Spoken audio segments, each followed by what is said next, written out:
Guys, कैसे हैं आप सब। आई होप कि आप सब बढ़िया होंगे। नमस्कार आप सभी को। और अभी कर रही हूँ मैं पैकिंग। अर्ली मॉर्निंग में शायद व्लॉग कर पाऊँ या नहीं, क्योंकि बहुत जल्दी हमें निकलना है। तो मैंने सोचा अभी मैं आपको बता दूँ कि कल अर्ली मॉर्निंग हम जा रहे हैं जागेश्वर के लिए, और उसके बाद कल शायद वहाँ रुकेंगे या फिर देखते हैं। गुलदार वैली भी हमें जाना है, रानीखेत की तरफ को। 2 दिन का प्लान है। बैजनाथ भी सोच रहे हैं, कोट ब्राह्मणी अभी है प्लान, लेकिन अभी देखते हैं। वो तो टाइम पे निर्भर करता है कि हम कितने बजे यहाँ से निकलेंगे। वैसे हमारा पहले था उज्जैन जाने का, लेकिन उज्जैन के गर्भगृह अभी बंद है। 15 सितंबर से खुलेंगे। तो वो कह रहे थे कि अगर आपको जल चढ़ाना है तो और अच्छे से दर्शन करने हैं तो आप 15 सितंबर के बाद आइए, क्योंकि आप उत्तराखंड से आ रहे इतनी दूर से और अच्छे से दर्शन नहीं करेंगे तो कोई फ़ायदा नहीं है। तो हमने वही सोचा कि हम वहाँ बाद में जाएंगे हमारी दशहरे की छुट्टी में। और अभी 3-4 दिन की छुट्टी है, तो अभी हम जागेश्वर भी जाना ही था, तो अभी हम जागेश्वर चलेंगे कल सुबह। तो अभी का बस यही है, बस पैकिंग कर रहे हैं और मैं आपको बस यही बता रही थी। और यहाँ फ्लोकी बैठा हुआ है हमारे साथ में। देखिए इसको, फ्लोकी। उसको यहाँ हमारे साथ में बैठना पसंद है, उसे अकेले कहीं बैठना पसंद है। और आज हमने फ़ैन भी निकाल दिया था, इतना ज़्यादा गर्म हो रहा था दिन में, तो पंखा भी निकालना पड़ा। अभी तो अच्छा मौसम, काफ़ी अच्छी हवा चल रही है। आज दिन सुबह इतना गर्म हो जा रहा है, शाम को ठंडा हो जा रहा शाम को बहुत ठंड हो रही है, रजाइयाँ उड़नी पड़ती है। और वही। सुबह भी ठंडा है, दिन में गर्म है। और शाम के नज़ारे कुछ ऐसे हैं।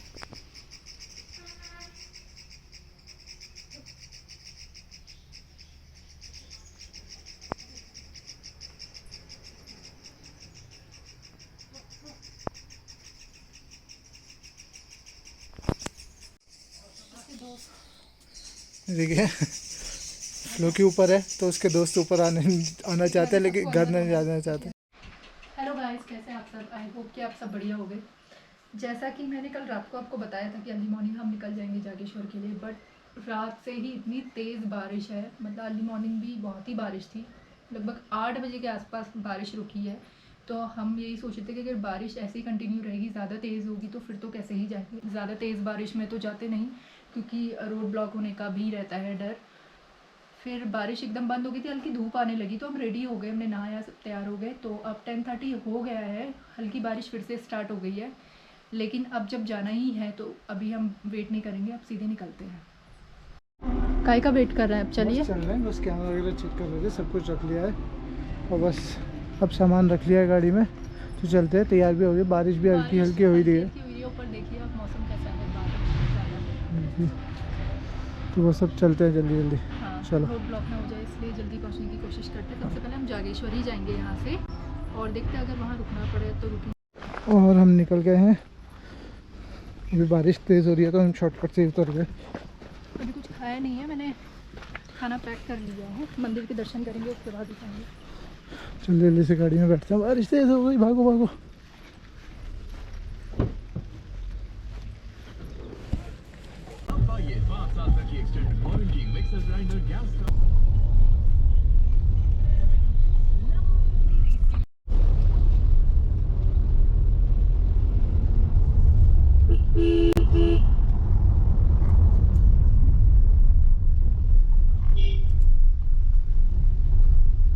सो गाइस, अब हम निकल चुके हैं घर से। यहाँ से जागेश्वर धाम है 3.5 घंटे के आसपास। तो ज़्यादा फास्ट भी नहीं चलेंगे, हम आराम आराम से ही जाएंगे। रास्ते का पता नहीं है कैसा रास्ता हो। और जागेश्वर धाम है वो भगवान शिव की तपस्थली के रूप में भी जाना जाता है, और इस शिवलिंग को नागेश लिंग घोषित किया गया है। और ये जो मंदिर है वो अपनी वास्तुकला के लिए बहुत ही ज़्यादा फेमस है। ये काफ़ी पुराने टाइम में मंदिर बना हुआ है। तो यहाँ टोटल जो है छोटे और बड़े मंदिर मिला के 240 मंदिर है, जो मैं आपको दिखाऊंगी। इसमें जो शैली है, जो चित्रकला बनी हुई है इसके दरवाज़ों पे और मंदिर पे, वो बहुत ही सुंदर है। और ये जो जागेश्वर धाम है अल्मोड़ा डिस्ट्रिक्ट में आता है। अगर यदि आप आ रहे हैं जागेश्वर धाम, तो आपको अगर वाया ट्रेन से आप आ रहे हैं तो आप काठगोदाम तक आएंगे ट्रेन से। उसके बाद आप टैक्सी करेंगे अल्मोड़ा के लिए या सीधे ही जागेश्वर धाम के लिए, क्योंकि अल्मोड़ा से 35 किलोमीटर आगे है जागेश्वर धाम। तो आपको काठगोदाम से टैक्सी करनी पड़ेगी। और वाया फ्लाइट अगर आ रहे हैं तो सिर्फ फ़्लाइट यहाँ पंतनगर तक आती है। पंतनगर के बाद आपको काठगोदाम के ही थ्रू आना पड़ेगा, और फ्लाइट्स का भी कुछ पता नहीं होता है कब चल रही है कब नहीं चल रही है। और अगर गाड़ी से आना चाह रहे हैं तो वेल एंड गुड है, आप डायरेक्ट दिल्ली जागेश्वर के लिए आ सकते हैं तो ये अल्मोड़ा के पास में ही स्थित है। आपको हल्द्वानी के बाद पहाड़ का सफ़र करना पड़ेगा 3 से 4 घंटे का। 4 घंटे, 4 से ऊपर ही लगेगा, 4 साढ़े 4 घंटे तो लग ही जाएंगे हल्द्वानी से, क्योंकि हमारे घर गेठिया से और नैनीताल से 3 साढ़े 3 घंटे तो हम मान के ही चलते हैं कि लगते ही हैं। हम वहाँ कई बार जा चुके हैं पहले भी। हम सावन के महीने भी अभी जाने की सोचे थे। लास्ट ईयर तो हम सावन के महीने में भी गए थे, लेकिन इस बार हम जा नहीं पाए, तो अब हम जा रहे हैं। तो जागेश्वर धाम में जो मंदिर हैं, छोटे बड़े मंदिर सारे, जो बड़ा मंदिर है वो तो भगवान शिव का मंदिर है, और वो बाकी जो सारे मंदिर हैं वो भगवान विष्णु के मंदिर, माता शक्ति का मंदिर है, चंडी माता का मंदिर है, और महामृत्युंजय का मंदिर है, पास ही में कुबेर जी का मंदिर है, और नवग्रह का मंदिर भी है जागेश्वर धाम में। कितना कूल लड़का नहीं देखा कभी? सीढ़ी दिखा रही है लोगों को, गलत फहमी।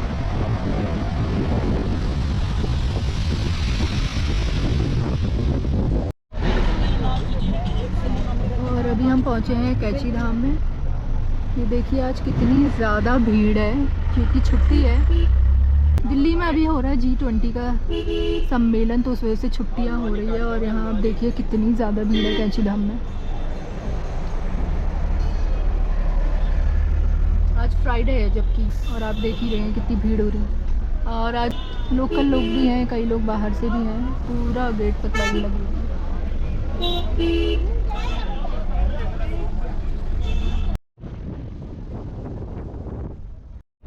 ये आप जो रोड देख रहे हैं हाईवे की, ये एकदम पक्की रोड थी, लेकिन कैसी भी रोड हो, प्राकृतिक आपदा के आगे सब फेल है। तो यहाँ पर देखिए आप, नीचे नदी है और ऊपर इतना बड़ा पहाड़ है, तो लैंडस्लाइड वगैरह जब होता है तो सिचुएशन बहुत ख़राब हो जाती है। और अगर नदी भी हो नीचे तो फिर और ज़्यादा प्रॉब्लम वाली बात हो जाती है। तो यहाँ पे देखिए रोड की स्थिति क्या हो गई है। इनफैक्ट ये जो रोड तो और चौड़ी थी, आधी रोड तो पूरी बह गई जब आपदा आई थी 2013 में। तो उसके बाद से लगातार ही यहाँ पे कटान स्टार्ट हो गया था, क्योंकि उस समय बहुत ज़्यादा विकट स्थिति हो गई थी। उसके बाद से संभली ही नहीं चीज़ें, और फिर बारिश के कारण तो होता ही रहा ये सारी प्रॉब्लम्स। और ये देखिए, ये भी मिट्टी पत्थर सब नीचे को आ रहे हैं। अगर और बारिश हुई, अभी तो बारिश रुकी हुई, अगर बारिश हुई तो ये सब नीचे ही आना है। जय हो भोले बाबा की। और हम चल पड़े हैं जागेश्वर धाम जी के दर्शन के लिए। और जो ये जागेश्वर धाम है, यहाँ का जो मंदिर बना हुआ है, उसकी वास्तुकला और शैली आप देखेंगे इतनी सुंदर है। और माना जाता है कि 7वीं से 18वीं शताब्दी के मध्य बना हुआ है, और कत्यूरियों द्वारा ये बनवाया गया है। सब लोगों की अलग अलग मान्यताएं हैं, सबका अलग अलग कहना है, लेकिन एक बात जो सत्य मानी जाती है वो यह है कि स्कंद पुराण के मानस खंड में जो 12 ज्योतिर्लिंगों में से एक ज्योतिर्लिंग का उल्लेख है, वो यही है जागेश्वर धाम, जो कि उल्लेख है कि दारुका वन में स्थित है। तो दारुका वन का अर्थ होता है देवदार के पेड़ों का जंगल। दारुका का मतलब होता है देवदार, और वन मतलब कि जंगल। तो दारुका वन आप देख ही सकते हैं। जागेश्वर जब आप देखेंगे तो उसके आसपास पूरे देवदारों से घिरा हुआ है ये मंदिर, और भगवान शिव की तपस्थली के रूप में माना जाता है। और माना जाता है कि सप्तऋषि भी यहीं तपस्या करते थे। और जो भगवान के लिंग रूप की आराधना स्टार्ट हुई थी वो जागेश्वर से ही स्टार्ट हुई थी।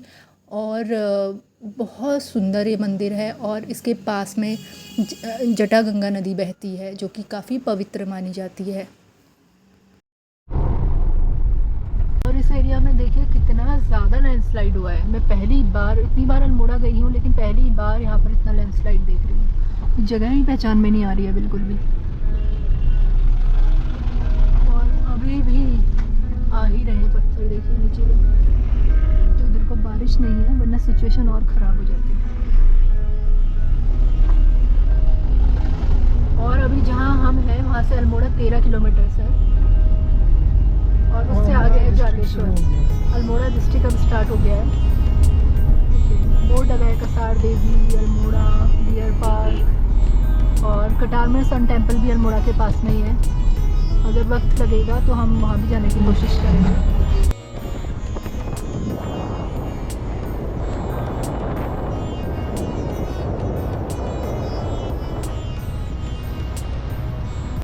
और अब हम अल्मोड़ा मार्केट पे एंटर हो गए हैं।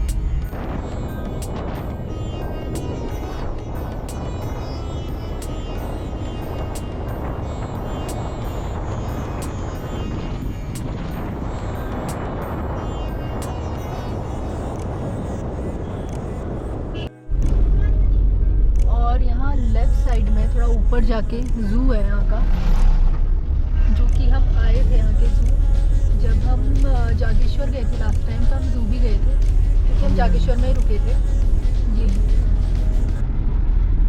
जू क्या है, बिग वन है बेसिकली, जहाँ पे उन्होंने जो मैनीटर लेपर्ड जिनको पकड़ा हुआ था उनको रखा हुआ है। लेपर्ड्स तो रखेंगे मैनीटर, और ऊपर उससे ऊपर की तरफ बना है ज़ू। अभी एनिमल्स रखेंगे और ज़्यादा, और बहुत चलना है। तब हम जब गए थे जागेश्वर तो उस वक्त हम वहीं रुके हुए थे DRC में, जागेश्वर में ही। तो हमारा 2-3 दिन का प्लान था और आते वक्त हम टाइमली आ गए थे, तो हमने ज़ू भी घूम लिया था। तो व्लॉग में अपलोड नहीं कर पाई थी, वो वीडियो थोड़ा ऐसे हो गया कॉपी होने में, लेकिन करूँगी मैं वो व्लॉग भी अपलोड करूँगी। और जो यहाँ पर ज़ू है उसके पास में ही नीचे की तरफ यहाँ रेस्क्यू सेंटर भी है लेपर्ड्स का। तो जो लेपर्ड हाँ वो भी तो रखी थी क्या, वल्चर भी रखा था। हाँ मतलब कोई भी एनिमल्स, लेकिन लेपर्ड्स ज़्यादा थे।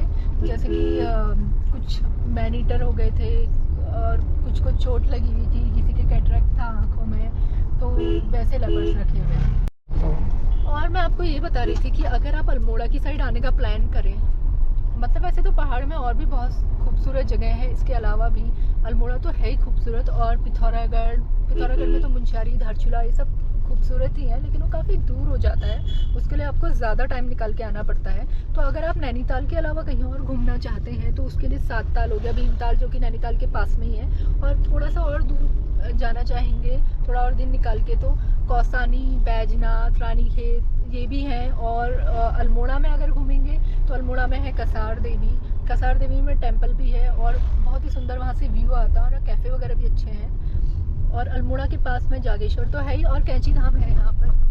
कैंची धाम तो ये भवाली के पास में ही है, तो अल्मोड़ा वाले रास्ते में आपको मिलेगा। और यहाँ पर जो अल्मोड़ा के बिल्कुल पास में, जो अभी जिस रूट से हम जा रहे हैं, वहाँ पे गोलजू देवता का मंदिर है, चितई गोलजू देवता। एक गोलू देवता का मंदिर है घोड़ा खाल में, और एक जो मंदिर है वो चितई में है यहाँ पर, और एक चंपावत में भी है। तो यहाँ भी काफ़ी दूर से लोग आते हैं, कई सारे इधर भी। तो यहाँ का भी आप प्लान बना सकते हैं छुट्टियों में, काफ़ी सुंदर नज़ारे रहते हैं यहाँ पे। तो फैमिली को लेकर आते हैं तो मैं तो वही कहूँगी कि आप लोग आ रहे हैं अगर अपनी गाड़ी से, तो आप पहाड़ी ड्राइवर रख लीजिए। और अगर आपने पहाड़ में ड्राइव नहीं किया है तो यहाँ की सड़क आप देख ही सकते हैं कितनी छोटी सड़क होती है, और नीचे की तरफ खाई है। और ये है गोलू देवता का मंदिर, चितई गोलजू देवता। तो इस मंदिर को घंटियों वाला मंदिर भी कहा जाता है, और जो हमारे गोलजू देवता हैं वो न्याय के देवता माने जाते हैं। कई लोग मन्नतें मांगकर यहाँ पर आते हैं, चिट्ठियाँ लगाते हैं अपनी, और मन्नतें पूरी हो जाती हैं तो फिर घंटी बांध कर जाते हैं। मैंने बनाया है, यहाँ का भी ब्लॉग बनाया हुआ है, आप देखिएगा वो भी।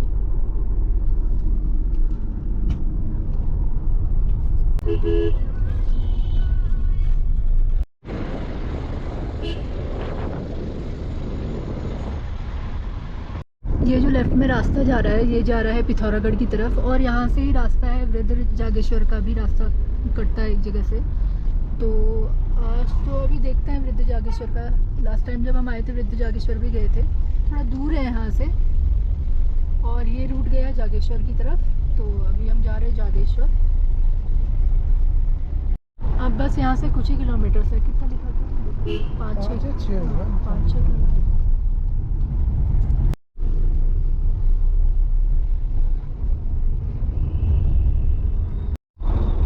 और ये देखिए कितना खूबसूरत रास्ता है, सब तरफ देवदार के पेड़ है, और यहाँ बर्फ भी बहुत ज़्यादा पड़ती है। पहला मंदिर आ गया है, ये आ गया है पहला मंदिर, जो जागेश्वर में ही आता है। दंडेश्वर मंदिर समूह है ये। अभी जागेश्वर धाम आगे है, और एक नदी भी बहती है, ब्लॉक है, गाड़ी घुस गई है। किनारे की तरफ गड्ढा था और गाड़ी उस तरफ घुस गई है। और हम यहाँ की मार्केट में पहुँच गए हैं, बस थोड़ा सा ही आगे में मंदिर है। अभी हम पहले गाड़ी पार्क करेंगे, फिर जाएंगे मंदिर की तरफ प्रसाद लेते हुए। परिसर में सामने दिख रहा है मंदिर का परिसर। हिमांद्रे रुद्रे पार्श्वे देवदारुवनं परम पावनम शंकर स्थानम तत्र सर्वे शिवार्चिताः। बर्फ से ढके पहाड़ियों के उत्तर में देवदारों के घने जंगलों से घिरा ये स्थान शिव की पवित्र भूमि है, जहाँ उन्हें हर जगह पूजा जाता है। तो हम चल पड़े थे बाबा जी के दर्शन करने, और सबसे पहले हम चले हैं ज्योतिर्लिंग जागेश्वर जी के पास, और सबसे मेन मंदिर वही है। पहले हम उनके दर्शन करेंगे और उसके बाद बाकी छोटे बड़े जितने और मंदिर हैं उनके दर्शन करेंगे। और हम मंदिर के दर्शन करके आ गए हैं, प्रसाद भी चढ़ा दिया है, जल भी चढ़ा दिया है भोले बाबा को। और यहाँ से एंट्री है मंदिर की। अंदर कैमरा वीडियोग्राफी फोटोग्राफी अलाउड नहीं है, इसलिए हमने बाहर से वीडियो बना रहे हैं। यह है मेन मंदिर, और जो दो मूर्तियाँ आप सामने खड़ी हुई देख रहे हैं ये जागेश्वर जी के द्वारपाल माने जाते हैं, नंदी और स्कंदी। और यहाँ ही मंदिर के पीछे ये वृक्ष है जिसे शिव और पार्वती जी का अर्धनारीश्वर स्वरूप माना जाता है। आप ये देखिए, एकाकी है पेड़ नीचे से, और ऊपर से इनकी शाखाएं अलग अलग हैं। ये काफ़ी पुराना वृक्ष है देवदार का। नीचे से एक पेड़ है और ऊपर जाके दो बन जाता है। बहुत पुराना पेड़ है, बचपन से तो मैं ही देख रहा हूँ इसको अपने। और अभी बाकी के मंदिर में भी हम जाएंगे, नवग्रह का भी मंदिर है।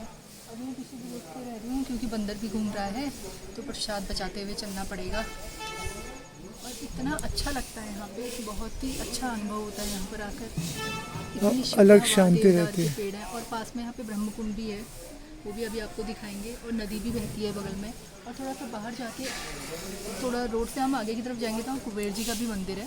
तो अभी हम दूसरी तरफ को चलते हैं।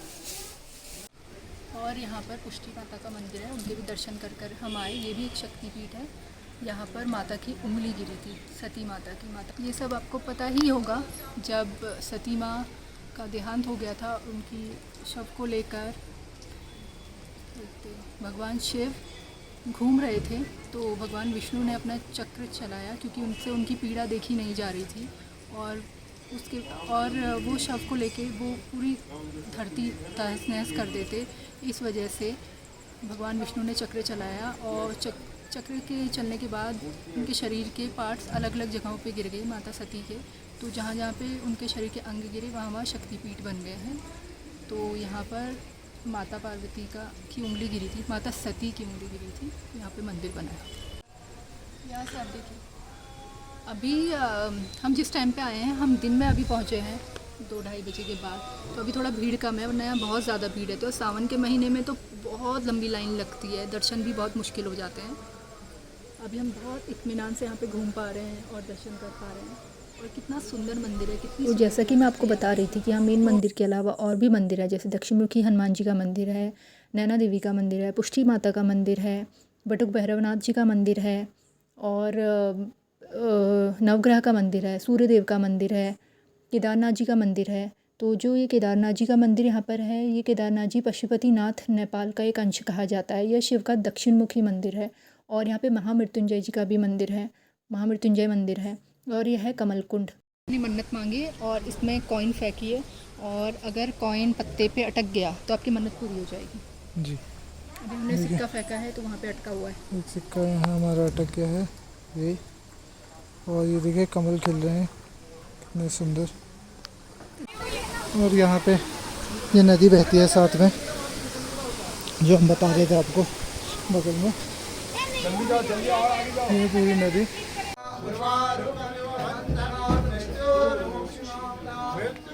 और ये है जो सामने दिख रहा है, ये है महामृत्युंजय जी का मंदिर। और हम वहाँ ऊपर फ़ोटो खिंचाना चाहते थे, लेकिन वहाँ पे ये बैठे हुए हैं, प्रसाद न चुराए। और ये है मेन मंदिर यहाँ का।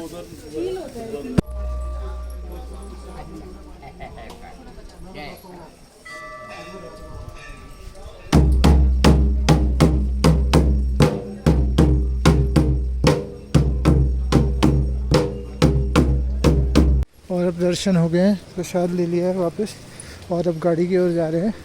एक बार आपको कुबेर जी का मंदिर दिखाते हैं थोड़ा नज़दीक से। और यहाँ पे नीचे ब्रह्म कुंड है, जहाँ पे लोग नहाते भी हैं।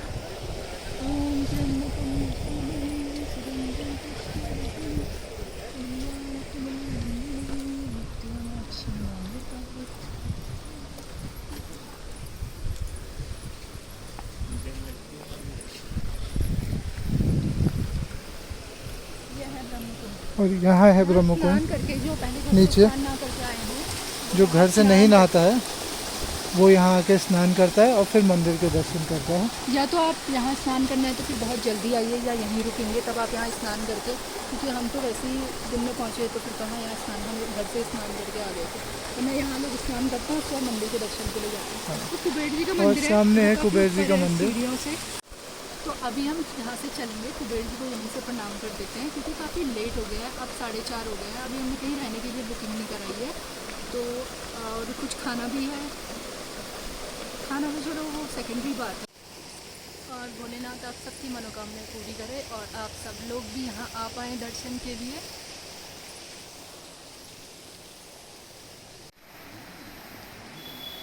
गाड़ी निकाल ली गई है और हम निकल रहे हैं इधर से, और मैं अब लगाती हूँ अपनी सीट बेल्ट।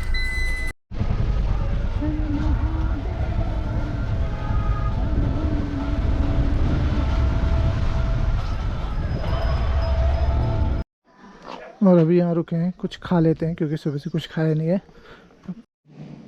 थोड़ी चीज़ें हम घर से बना के लाए थे, जैसे मटर और ये हरी सब्जी है इसमें, तो हमने बस अभी रोटी और पराठे ऑर्डर किए हैं और फिर कुछ खाते हैं, फिर चलते हैं आगे। बहुत अच्छा बनाया है यार ये। देखिए यहाँ झूला भी है बैठने के लिए, बहुत ही सुंदर, बहुत अच्छे तरीके से बनाया है इसको। और जो यहाँ से व्यू है वो तो बहुत ही अच्छा है, मैंने अभी आपको दिखाया था। देखिए बढ़िया। और अभी हम जाएंगे गुल्लार वैली साइड ही, लेकिन अभी देखते हैं रुकने का क्या करेंगे, कहाँ रुकेंगे। रुकने का कहाँ करेंगे, क्या करेंगे, कोई डिसाइडेड नहीं है इनका। पता नहीं टेंट लगा के रास्ते में ना रुकना पड़े। ये क्योंकि कह रही थी बैजनाथ मंदिर भी जाना है। तो बैजनाथ अभी थोड़ी ना जाएंगे, कल जाएंगे। अब तो ये रात को दर्शन करोगे बैजनाथ के। अरे कोट ब्राह्मणी माता मंदिर भी जाना है बैजनाथ। एक नंबर की भुलक्कड़ है, इसको कुछ नहीं पता। इतनी खराब प्लानिंग करती है ना, इसको इसके साथ प्लान बनाना बहुत ही डिफिकल्ट चीज़ हो है। गया बुराइयाँ। हाँ मैं बता रही थी कि हम बैजनाथ भी जाएंगे, जो बागेश्वर के पास में है। तो बैजनाथ मंदिर और कोट ब्राह्मणी माता मंदिर भी जाने का हमारा प्लान है।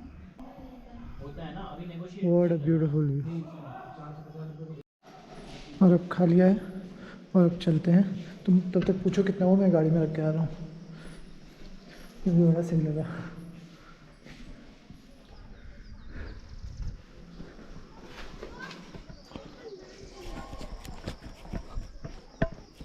सफ़ेद रंग का गुड़हल मिला हमें, तो इसकी कटिंग ले लिया अंकल से। और यहाँ पे बहुत सारे सुंदर सुंदर फूल हो रहे हैं, जैसे ये है। ये फ्लावर आपने पहाड़ में ही दिखेगा आपको ज़्यादातर, और इसकी खासियत ये है कि ये रात जब होती है तब खिलना शुरू करता है और सुबह तक मुरझा जाता है। पिछली बार हम जब जागेश्वर रुके थे तो खूब सारे लगे हुए थे। ये देखिए कितना सुंदर हो रहा है। अभी बस चाय के लिए रुके हैं हम, और फिर चाय पी के सीधे निकलेंगे। बहुत सुंदर सुंदर फ्लावर्स लगे हुए हैं आसपास।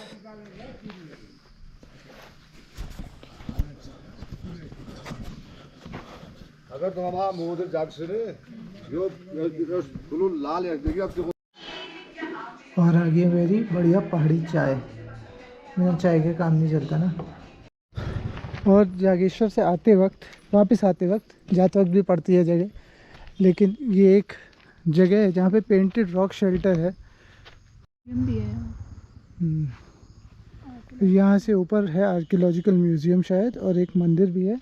और यहाँ पे है ये गुफाएं हैं। दैविक आपदाओं से अपनी सुरक्षा हेतु आदि मानव ने प्रकृति द्वारा निर्मित गुफाओं के अंदर आओ तथा शैलाश्रयों को अपना आश्रय स्थल बनाया। चलो देखते हैं। देख के आते हैं। लखुड़ी आर्क केव्स करके है। गाड़ी हमने यही खड़ी कर दी है, रास्ता यहाँ से जाता है, देख के आते हैं।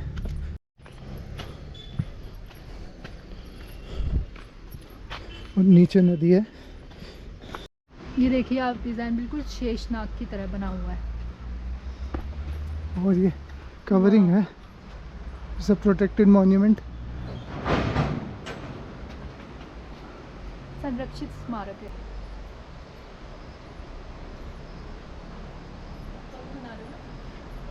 और ये बिल्कुल नेचुरल प्रोटेक्शन है फ्रॉम रेन। अगर बारिश होगी, अगर आप वहाँ नीचे खड़े हैं तो आप गलती से भी नहीं भीग सकते, इतना वो है ये स्टीप। और ये अगर आपको दिख रही है दीवार पे, ये पेंटिंग्स हमने अभी के इंसानों ने नहीं करी है, ये पहले के जो केवमैन थे उन्होंने करी है। ये जो बने हुए हैं यहाँ पे लाल रंग के, ये एंशिएंट इंसानों ने करी है। और अब हम केव के बिल्कुल ऊपर हैं, ये नीचे है केव और हम उसके ऊपर हैं, ये रही केव। और यहाँ से व्यू देखिए कितना सुंदर है।